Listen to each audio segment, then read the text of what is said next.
Quem imaginaria que um terremoto colossal na zona de subducção de Cascadia poderia deixar marcas no meio ambiente por mais de 2.100 anos? Pois é exatamente isso que encontramos em uma praia do Oregon, ao sul de Nescoven, onde uma floresta fantasma de árvores mortas conta a história assustadora de um evento sísmico de proporções inimagináveis. Para entender a magnitude do próximo terremoto de Cascadia 9.0, precisamos voltar no tempo e analisar o que aconteceu ali, comparando com as observações atuais. Vamos mergulhar nessa jornada.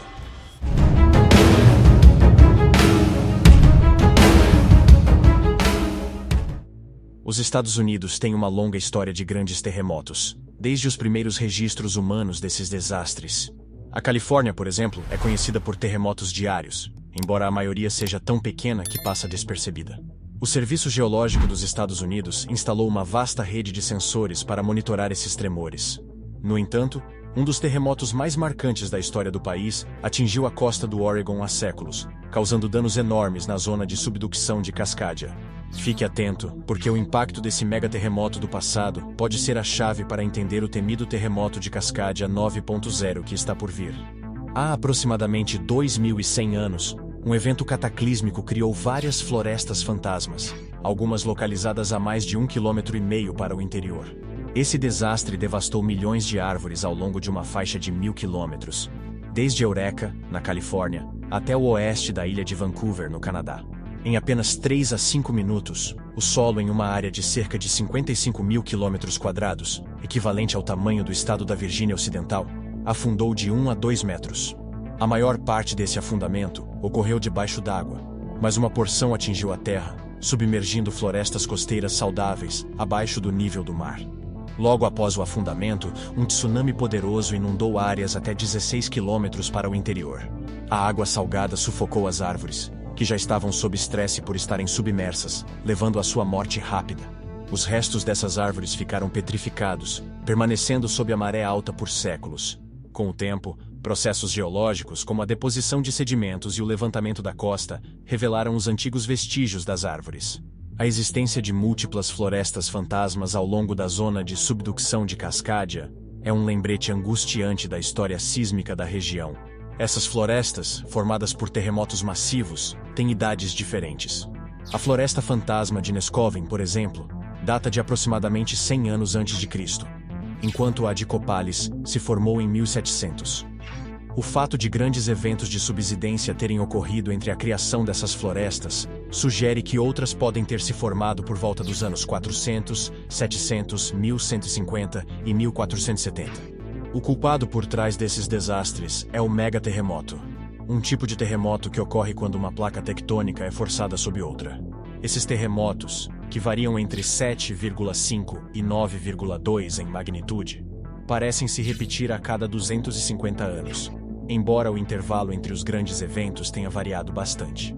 O último grande terremoto em Cascadia ocorreu há 324 anos, e desde então a população da região cresceu em 20 milhões de pessoas. Isso levanta preocupações sobre o impacto do próximo grande terremoto. Ei, você está gostando de entender como um terremoto pode mudar o mundo? Então já sabe o que fazer. Inscreva-se no canal e curta o vídeo. Isso ajuda demais a gente a trazer mais conteúdo de qualidade para você. Agora, voltando ao assunto. Vamos imaginar como seria o impacto de um terremoto como o de 1700 nos dias de hoje. Suponha que o próximo megaterremoto ocorra às 9h, horário local, em uma data futura. Podemos sobrepor os danos, a altura do tsunami e outros efeitos do terremoto de 1700 ao mundo moderno. Vamos lá. Imagine, em um futuro não tão distante, a zona de subducção de Cascadia está em seu movimento tectônico habitual. A placa Juan de Fuca desliza sob a placa norte-americana, um processo que ocorre há mais de 300 anos. O atrito entre as placas faz com que a placa norte-americana se curve para baixo. Com o tempo, a tensão aumenta até superar o atrito, fazendo a placa sobrejacente saltar de volta. São 9 horas. De repente, um terremoto de magnitude 9.0 acontece. O epicentro está a 21 km de profundidade, cerca de 48,5 km a oeste de Lincoln Beach, no Oregon. Simultaneamente, uma ruptura se estende por 1.000 km da zona de subducção, enviando ondas sísmicas P e S a velocidades de 5,5 e 3,1 km por segundo, respectivamente.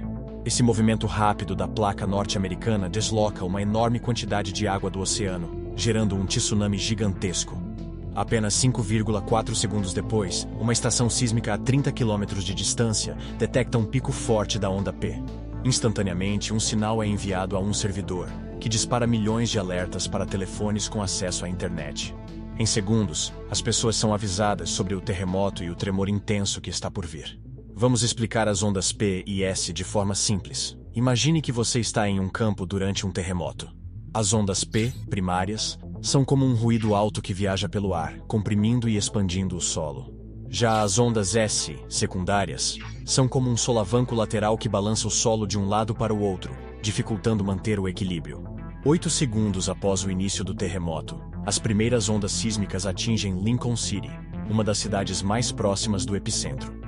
O solo treme violentamente por 11 segundos antes que as ondas S, mais destrutivas, cheguem, causando um choque intenso para cima e para baixo, com aceleração de até metade da força da gravidade. Em seguida, ondas Love e Rayleigh aumentam a destruição. Dentro dos edifícios, objetos voam das prateleiras, móveis pesados caem e luminárias se desprendem do teto. Fora, telhas são arrancadas, chaminés desmoronam e rachaduras aparecem em paredes e fundações.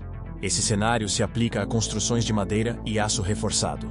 Estruturas de tijolos não reforçados provavelmente desabariam, enquanto edifícios de concreto teriam chances um pouco melhores. O tremor persistiu por 5 minutos exaustivos, parecendo uma eternidade para quem vivenciou a catástrofe. Além dos danos estruturais, milhões de árvores cairiam, e dezenas de milhares de deslizamentos de terra destruiriam centenas a milhares de estruturas. Regiões com terreno íngreme seriam mais vulneráveis. Áreas próximas a praias, rios ou planícies aluviais enfrentariam outro perigo: a liquefação do solo, que poderia levar ao colapso de dezenas de milhares de edifícios. Agora, vamos imaginar o cenário hipotético de um tsunami gerado pelo terremoto de Cascadia 9.0. Cerca de 20 a 35 minutos após o terremoto, o oceano começaria a recuar visivelmente, retrocedendo até 300 metros da costa. Esse recuo é um sinal clássico de um tsunami iminente. Infelizmente, esse aviso natural daria apenas alguns segundos ou minutos antes que as ondas gigantes voltassem com força total. A altura dessas ondas variaria dependendo da localização. No norte da Califórnia, as ondas teriam entre 4 e 6 metros de altura. No Oregon, variariam de 6 a 12 metros. E em Washington, as ondas poderiam atingir impressionantes 6 a 35 metros. Até mesmo Seattle seria impactada por um tsunami estimado em 1,5 metros. Cidades costeiras inteiras seriam inundadas, com água avançando até 16 quilômetros para o interior. A extensão dos danos dependeria muito da topografia local. Tragicamente, esse cenário poderia resultar em dezenas de milhares de vítimas durante o impacto inicial do tsunami. A devastação não pararia por aí, já que múltiplas ondas continuariam a atingir a costa por várias horas. Para piorar, há ainda o risco de um derramamento químico ao longo do rio Willamette, que poderia matar 2.500 pessoas e ferir 17.000 apenas no condado de Multnomah. Enquanto o tsunami se espalha pelo Pacífico, ondas de 3 a 6 metros atingiriam o Havaí, causando danos significativos em Hilo. Partes do sul do Alasca, como Kodiak e Cordova, também seriam impactadas por ondas de 3 metros. Especialistas estimam que um terremoto de magnitude 9.0 em Cascadia poderia resultar em 16.000 a 65.000 perda de vidas, 25.000 a 30.000 feridos e deixar 100.000 pessoas desabrigadas. O prejuízo financeiro está projetado em cerca de 270 bilhões de dólares. Embora alguns acreditem que esse número possa ser ainda maior.